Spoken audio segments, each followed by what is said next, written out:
नमस्कार मित्रमंडळींनो, आपल्या या चॅनलवर तुमचं मनापासून स्वागत आहे आणि आजच्या या व्हिडिओमध्ये आपण 21 जुलै 2026 पर्यंत महाराष्ट्रातील शेतकरी, पाऊस, हवामान, धरणे आणि शेतीशी संबंधित सर्व महत्त्वाच्या अपडेट्स आहेत, बातम्या आहेत, सविस्तर जाणून घेणार आहोत. ओके, त्यामुळे व्हिडिओ तुम्ही शेवटपर्यंत नक्की पहा.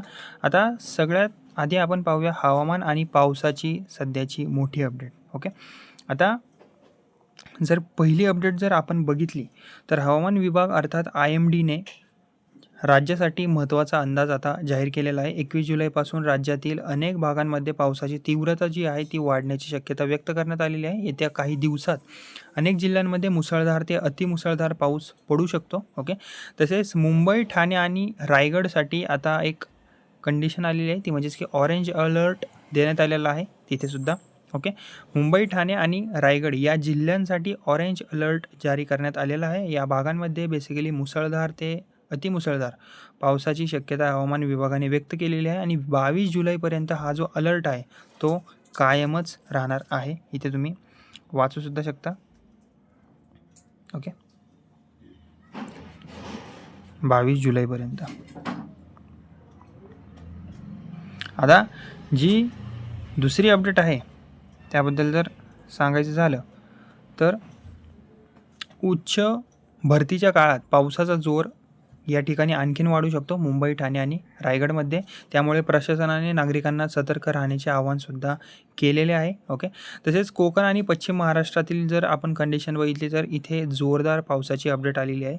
कोकण किनारपट्टीवर सध्या जोरदार पावसाची परिस्थिती कायम आहे. मुंबई, ठाणे, रायगड, रत्नागिरी आणि सिंधुदुर्ग जिल्ह्यांमध्ये पुढील काही दिवस पावसाचा जोर कायम राहण्याची शक्यता वर्तवली आहे. ओके, आता पुण्याच्या घाटमाथ्यावर, सातारा आणि कोल्हापूर जिल्ह्यांमध्येही चांगल्या पावसाची शक्यता वर्तवलेली आहे. कोल्हापूरमध्ये पंचगंगा नदी पुन्हा पात्राबाहेर वाहू लागलेली आहे. यामुळे नदीकाठच्या नागरिकांना सतर्क राहण्याच्या सूचनासुद्धा देण्यात आलेल्या आहे. ओके, इथे तुम्ही रीडसुद्धा करू शकता हे सगळं. ओके, या लाईनमध्ये.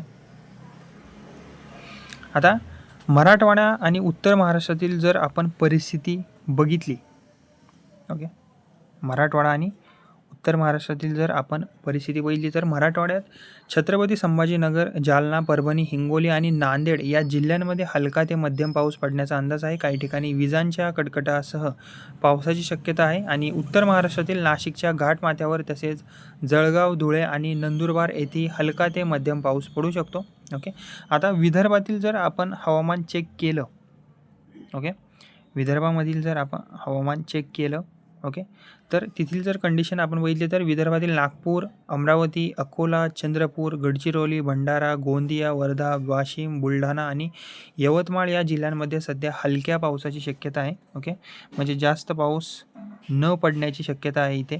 ओके, आता शेतकऱ्यांसाठी काही महत्त्वाचे अपडेट्स आलेले आहेत त्यासुद्धा आपण पाहूया. ओके, आता बीज, खते आणि कीटकनाशकांबाबत मोठा निर्णय झालेला आहे. ओके, तो सुद्धा आपण पाहूया. ओके, आता राज्य सरकारने शेतकऱ्यांच्या हितासाठी एक निर्णय घेतलेला आहे, तो म्हणजे आता खराब बियाणे, निकृष्ट खते किंवा कीटकनाशकांबाबत आलेल्या तक्रारांची सुनावणी जी आहे ती केवळ 7 दिवसांच्या आत केली जाणार आहे. ओके, इथे तुम्ही रीडसुद्धा करू शकता. ओके, 7 दिवसांमध्ये सुनावणी करण्याचा निर्णय घेतलेला आहे. यामुळे शेतकऱ्यांना अनेक महिन्यांची प्रतीक्षा आता करावी लागणार नाही. 7 दिवसांमध्ये काय आहे तो निर्णय होणार आहे. ओके, तक्रारींवर जलद निर्णय घेऊन योग्य कारवाई ती केली जाणार आहे. आता कर्जमाफीवरून पुन्हा एकदा राजकारण उभळलेलं आहे. ओके, आता राज्यात कर्जमाफीच्या अंमलबजावणीवरून पुन्हा राजकीय वातावरण जे आहे ते तापलेले आहे.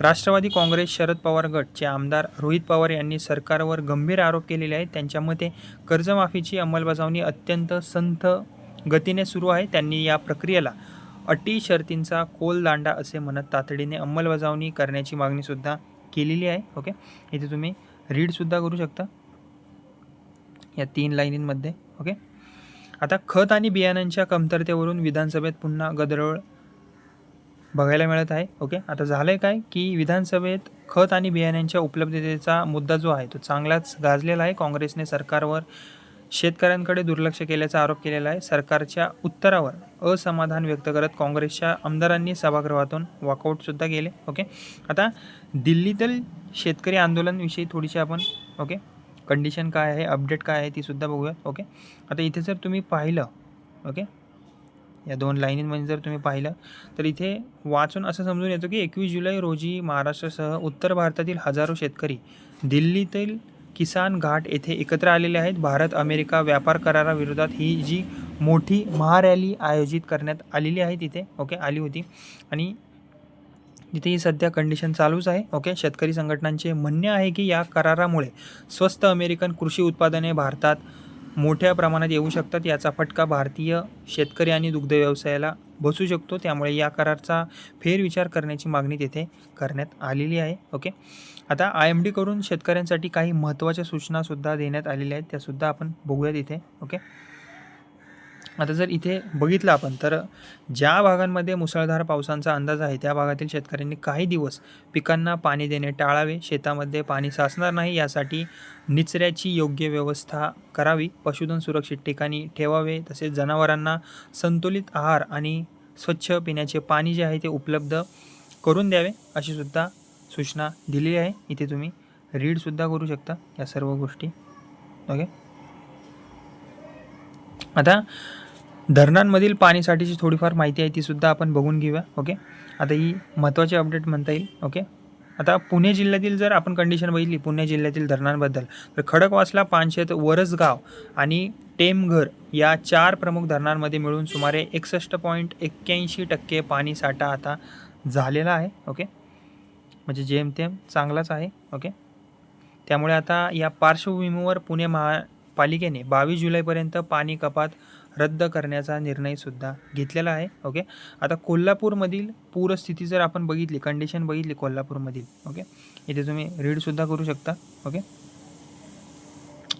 तर कोल्हापूर जिल्ह्यातील राधानगरी धरण सुमारे 76% भरलेले आहे. पंचगंगा नदी जी आहे ती पात्राबाहेर वाहत आहे. जिल्ह्यातील 19 बंधारे पाण्याखाली गेलेले आहेत. प्रशासनाने नदीकाठच्या गावांना सतर्कतेचा इशारासुद्धा दिलेला आहे. आणि कर्नाटकशी समन्वय. ओके, आता यामधील जर कंडिशन बघितली तर सांगली पाटबंधारे, ओके, सांगलीची जी पाटबंधारे आहेत, ओके, ती या विभागाने कर्नाटक सरकारला अलमट्टी धरणातून पाण्याचा विसर्ग वाढवण्याची विनंती केलेली आहे. यामुळे कृष्णा नदीच्या खोऱ्यात संभाव्य पूरस्थिती टाळण्यास मदत होणार असल्याचे प्रशासनाने म्हटले आहे. ओके, आता तर शेतकरी मित्रमंडळींना आजच्या व्हिडिओमध्ये आपण महाराष्ट्रातील पावसाचा ताजा अंदाज, ऑरेंज अलर्ट, जिल्हानिहाय हवामान, शेतकऱ्यांसाठी सरकारचे नवीन निर्णय, कर्जमाफीवरील घडामोडी, दिल्लीतील शेतकरी आंदोलन, IMDच्या महत्त्वाच्या सूचना, तसेच धरणांमधील पाणीसाठीची संपूर्ण माहिती जी आहे ती जाणून घेतलेली आहे.